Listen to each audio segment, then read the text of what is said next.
because we were in the same party, but we never even looked at each other. Things, and I went to bed, and next morning I woke up, he had messaged you. Kind of just start. It happened pretty much like that. It doesn't. You don't want them to know that. Okay. Well, it'll be our secret.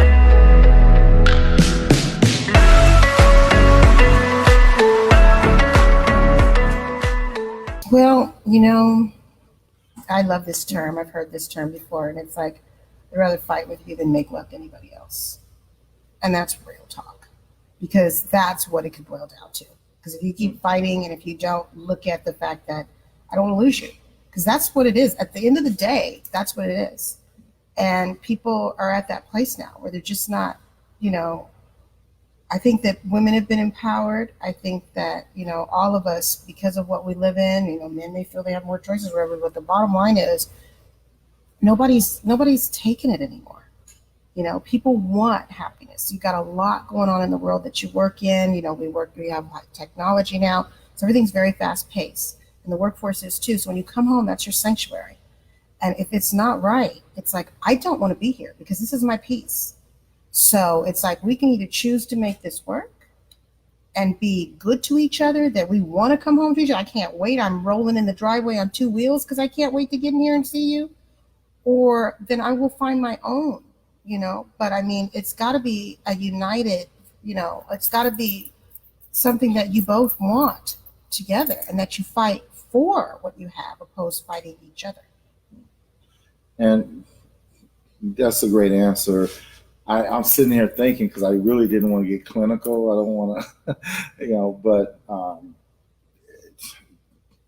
the question you asked was kind of vague because they could be arguing about anything. And the thing is that, one, you have to, when you're arguing, you have to be able to fight fair.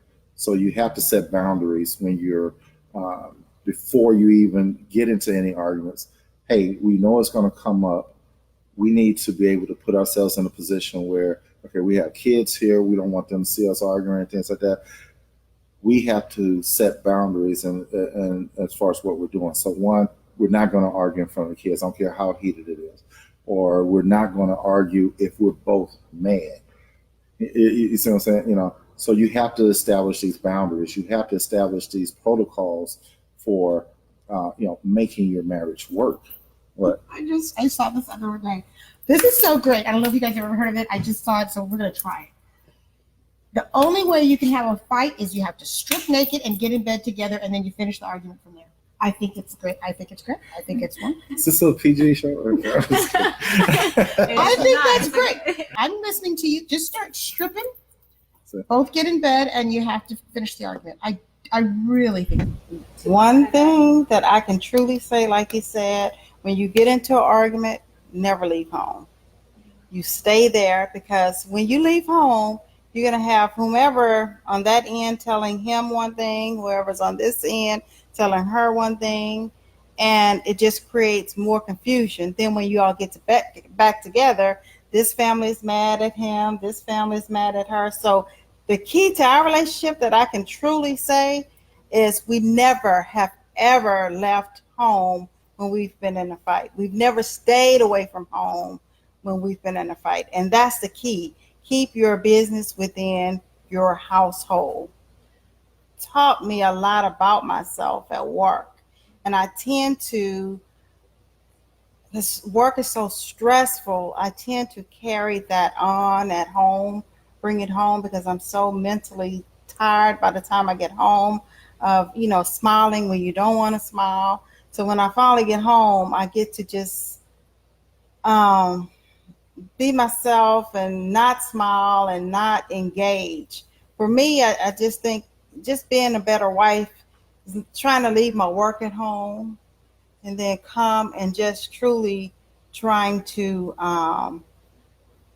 just communicate better. And what I've learned is, recently, just a touch on the shoulder, a touch on the hand, it makes a person feel so much better. So I need to learn how to just, because I do it to my patients every day. But when I get home, it's like, God, I can't even touch my husband. But now just touching him and just watching his face or just doing something, I'm working on that myself to just make our relationship better. And just do things that, really just, make me happy and to where we can do things together. I'm trying. I'm real working on not being so selfish, being able to spend more quality time with her. I'm a golfer.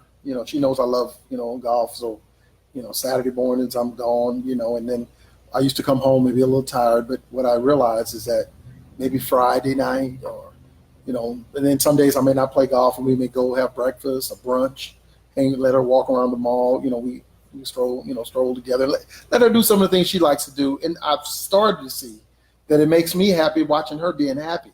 So it's like, for something I don't really care much about, it made me change when I started to do it and started seeing how it made her happy and it made us closer. We can just kind of, stroll through the mall when I like to go get what I need to get out of there, but I can honestly say that, when I hang out with her, we may do simple things, ride to the beach, just hang out.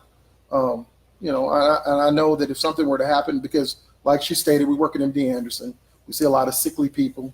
And in the process, it really makes me appreciate, our bond and her. If something were to happen to her, man, it really would, it'd be devastating. So, it's just cherishing the moment you have to spend and making the most of the time you have together. I'm just amazed at how fast it moves. I think it's a shocker. I don't expect people to say, "Oh, I feel that," but I also think it also made me rethink marriage, some details of marriage that we're taught about this whole long courting process. Yeah. Don't have sex before marriage. Right. Date them for a year. Don't have sex. Just date them and tempt yourself for a year, where you can, where you can fall and have sex out of wedlock, and then everybody tell you that you should have got married. You should have got married, or either maybe date him, and even though he's the one or she's the one, don't marry her yet, and leave room for we not married yet, so I'm still talking or to. Or test out everybody. Yeah, just keep on going, and just keep on going. And so, I mean, what kind of advice is that? That's crazy. I mean, it's crazy advice to me. I don't know. That's the normal advice that's out there. I definitely think that we tell people all the time, when people say who they are, believe them. Yeah. So the biggest problem with people is it's not about marrying somebody quick just cause. Just cause, that's true. It's more about stopping communication with someone that is not the one really quickly. Mm-hmm. Okay, just stop. If he's a liar and you found out he's a liar on the first day, why are you talking to him tomorrow? Right. I mean, I'm just, if she has an attitude problem and she don't know how to communicate and you can't stand that, why are y'all still dating next week? I mean, you get yourself put into a place of comfort where you stay with somebody that is no way that they're going to be the one for you, and you're just dragging things out. But if you will learn how to cut the wrong one off very quickly and not waste your time, when you meet the one, you're going to know. That's true. And you won't have to delay it, because it's going to look so different from everybody. Yeah. It's not going to be slightly different. It's not going to be a little different. It's going to be so different from everyone else you met that somebody's going to call you and want you to sit on the couch and pull a camera out and ask you about your relationship. So here's the deal. That's the almost relationship syndrome. And that's what I call it. I want to write a book called Almost Perfect. That's what I want to call it. Almost perfect. And it's that thing where it's like, you're so pretty, you have a great sense of humor. I love your style. You're smart, great conversation. Like, you're almost perfect. If I could tweak that one thing about you, you would be perfect. You would be the bomb. And so we're not cool with almost perfect. And that's about all you're going to get. Okay? That's the best you're going to get. It's almost perfect. And then if you can't accept the almost perfect in them, guess what that makes you? It makes you so imperfect. Yeah. Wanting to control every finite piece of a person's own mind and being. That makes you not perfect. So give people that piece of themselves. Yeah. Okay, just let them have that piece.